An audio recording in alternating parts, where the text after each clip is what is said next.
You ever had like the 4-year-old where you say you're doing this, and then the 4-year-old's like you're doing this? Like I run into this sometimes, like with my daughter, and sometimes it's like a game, and I'm like you're silly, and she's like you're silly, and like it goes back and forth, right?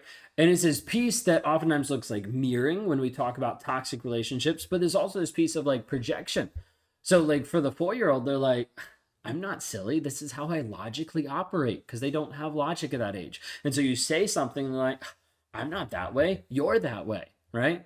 Now, take that into your romantic relationship, and all of a sudden, we've got a toxic person or a narcissist that is projecting and saying, I'm not that way. You're that way. I don't do that. You do that. I'm not that person. You're that person.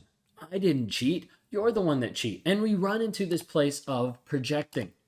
Now, when a narcissist is projecting, oftentimes the most popular two is typically the narcissist calling you a cheater and the narcissist calling you a narcissist, where he will be looking at you and saying, hey, I can't believe you're texting this other person. Like, who are you texting? What's going on? Where were you last night? Why did you take so long to come home? It took you 5 minutes to come back from Starbucks, where normally it takes you three. What were you doing for those 2 minutes? You'll find all of these weird accusations that start coming at you, and you're like, why would he be accusing me? Like, I'm faithful. Like, I'm honest. Like, I show up. Like, why would he be doing this? And typically, when a narcissist is accusing you of cheating, and there's not even like a remote foothold for him to be able to grab of you actually cheating, is because he already is. Now, people don't like to hear this because your first instinct hearing that is going to be like, my narcissist isn't cheating. My husband isn't cheating. My person isn't cheating. Then why does he keep accusing you?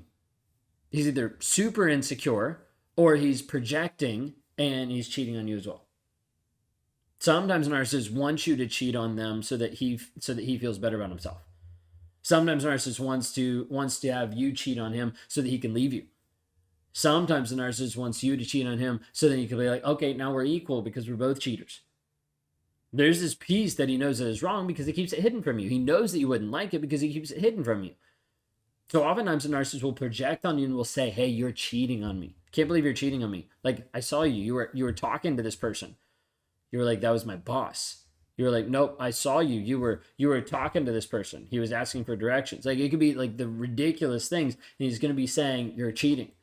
Now, the other thing the narcissist oftentimes does is he projects that you're a narcissist. Now, this is when a narcissist becomes aware to a point where he becomes weaponized. And when a narcissist becomes weaponized, he starts getting an idea of what narcissism is enough to be able to switch it around and to be able to put it back on you.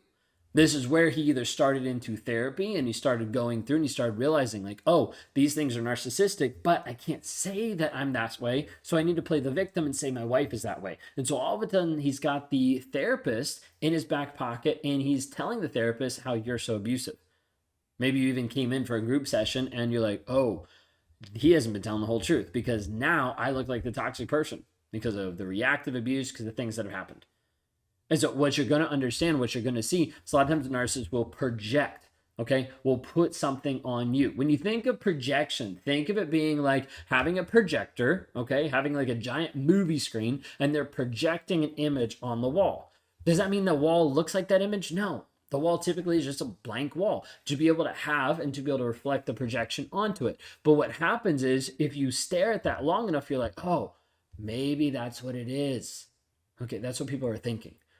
Narcissist is projecting. He is placing stuff on you and changing the frame of what people see about you, changing how you see about you. Because then you look in the mirror and you're like, well, he's saying I'm a cheater. Maybe I'm a cheater. He's saying I'm toxic. And like, I did yell at him last week. And the other week, like after he did a couple of things, I screamed at him. I like threw a plate at him because like he was doing something that was like really awful. And all of a sudden you start thinking that there might be credibility there. The hard part is when we talk about reactive abuse, it's because you're reacting to an action that happened beforehand. Like there's something that happened and you're reacting to it. People always want to talk about reactive abuse as being like self-defense and being this like bad thing. But like in reality, reactive abuse is a reaction to the action that the other person put on you. You are reacting to the action that the other person put on you. So many times we want to focus on the reactive abuse. Typically, we don't call it that. So, like, a lot of times it gets confused. We're just like, wow, she's really abusive. And then we start diving in, being like, yeah, that's how she responded after X amount of times that he did X, Y, and Z. After X amount of years that he cheated on her. After X amount of years that he gaslit her, whatever it might be. Okay. Silent treatment, really good example. He's silent to you for a week. You get to a place that you want to punch walls. You get to a place that you want to be crazy because he talks to the kids, he talks to someone else, but then he looks at you and he just blank. You just want to walk up to him and like shake him and be like, what in the world is wrong with you? But then when you do that, you're the crazy one. When you do that, you're the reactive one. You're the abusive one. And then he cowers in fear and pulls back and he's like, oh, let me go get a protective order on you because you laid hands on me. So a narcissist oftentimes is going to pit you against yourself by trying to make you feel like you're a narcissist, by trying to make you feel like you're cheating when you're not. But the whole goal is, how do I project something onto you? How do I call you a narcissist? How do I call you a cheater and make you feel that way so that I feel better about myself because it raises up my ego because, oh, you're degraded, you're put down a little bit more. And it makes me feel better because, oh, that's not who I am. That's who you are. Have you seen this in your relationship? Have you seen this in your life?